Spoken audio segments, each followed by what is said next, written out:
frame in this day, but we've pivoted, we've looked at different services to help the community. The YMCA stays committed and is strong to our mission. Although we're not open, we will be open one day soon, and we'll go back to doing all the fantastic things we've been known for doing in our community across this nation, but we can't wait to see everybody again. Thank you, YMCA. And we love you. We love you. Businesses of all types have adapted their equipment and materials and found ways to repurpose them in service of combating COVID-19. From food deliveries to online teaching to manufacturing much-needed personal protective gear.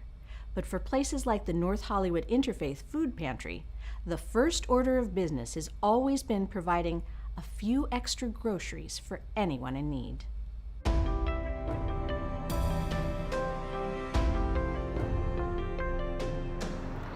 Our food pantry has been serving the community for 37 years. It began with a group of 5 women from 5 different congregations.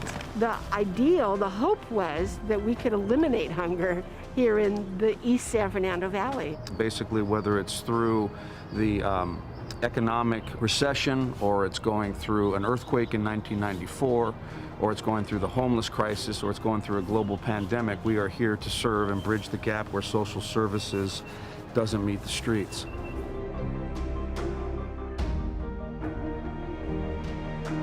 We continue to serve during COVID. I set up the operation like a drive-through. We didn't have drive-through before. The clients are able to get their food without interacting with the volunteers. Simply, you pop the trunk and we'll come around or put it in the back seat. All of our employees are washing hands, wearing masks, wearing gloves. I have a son and a family just like the people that might be in fear of coming here. So my safety is important to me as their safety is to them.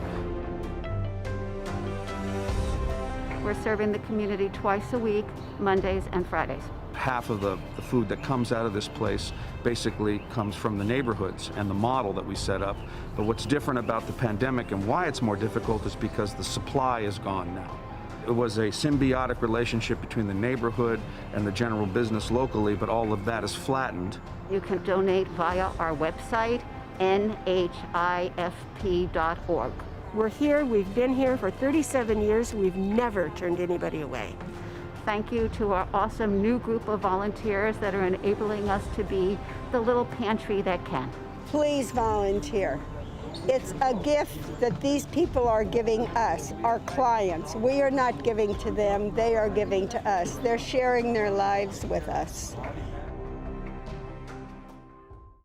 Well, it's that time of year where LA City plans its budget for fiscal 2021, but there is no such thing as business as usual these days, fortunately. I'm joined by Councilman Paul Corian, who is the chair of the Finance and Budget Committee, and he can walk us through how things are going to work this year. In a city of our size, obviously the budget is an exceptionally complex beast. The biggest revenue sources that the city has are property tax, sales tax, our business tax, and the temporary occupancy sources that the city has are property tax, sales tax, our business tax, and the temporary occupancy tax that comes from hotel stays.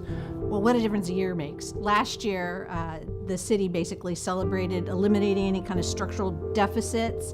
It was in a really good, solid fiscal position, great reserve fund, and this is a different realm right now. So what are some of the key changes? In this